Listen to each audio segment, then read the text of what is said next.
Business Interruption Insurance 101.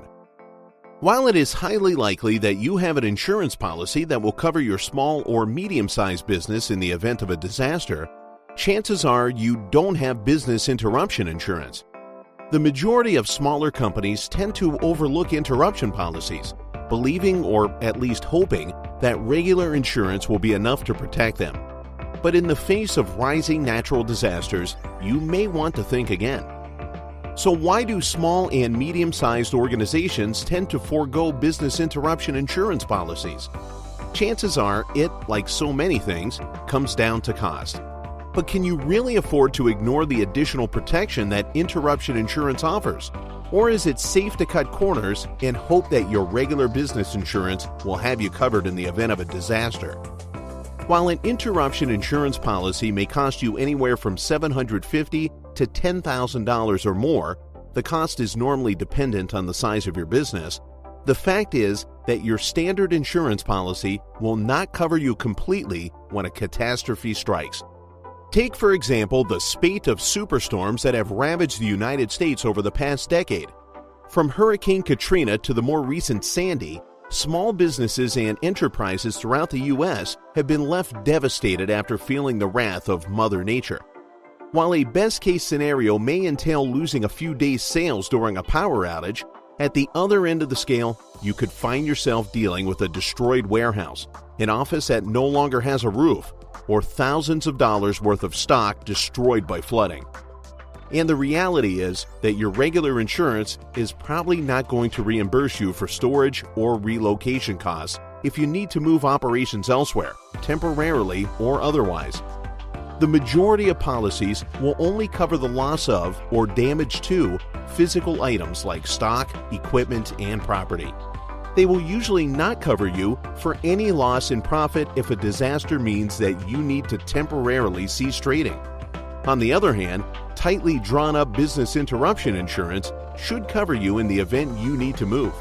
It should also cover a decrease in sales due to power failures that shut your communication lines down, as well as a drop in profits due to delays in the delivery of stock or equipment.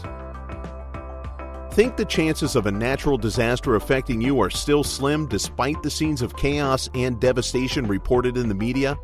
Consider that a recent survey conducted by insurance giant Allianz found that there are now typically 600 major incidents per year.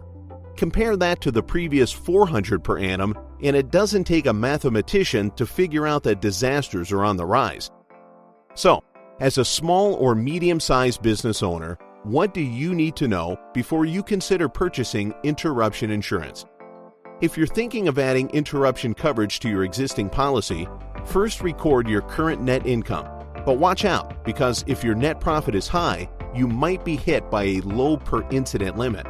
You could find your insurer has limited your coverage and left you inadequately protected. Is business booming? If you are undergoing rapid growth, keep records spanning many months so you have proof of revenue increase.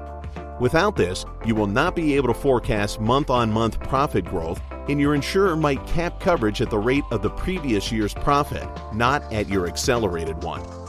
Be aware, too, that the type of interruptions you want protection for should reflect the areas covered in your general business policy.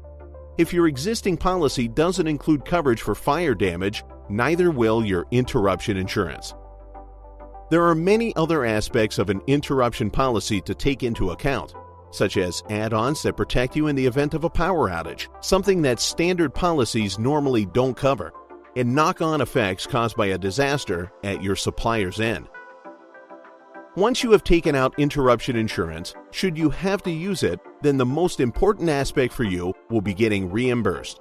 Crucially, you need to be able to provide your insurer with as many details concerning profit loss as possible. Consider storing files electronically, either offsite or in the cloud. That way, if your office or store is destroyed, you'll still have access to your documents and a far greater chance of recovering your losses.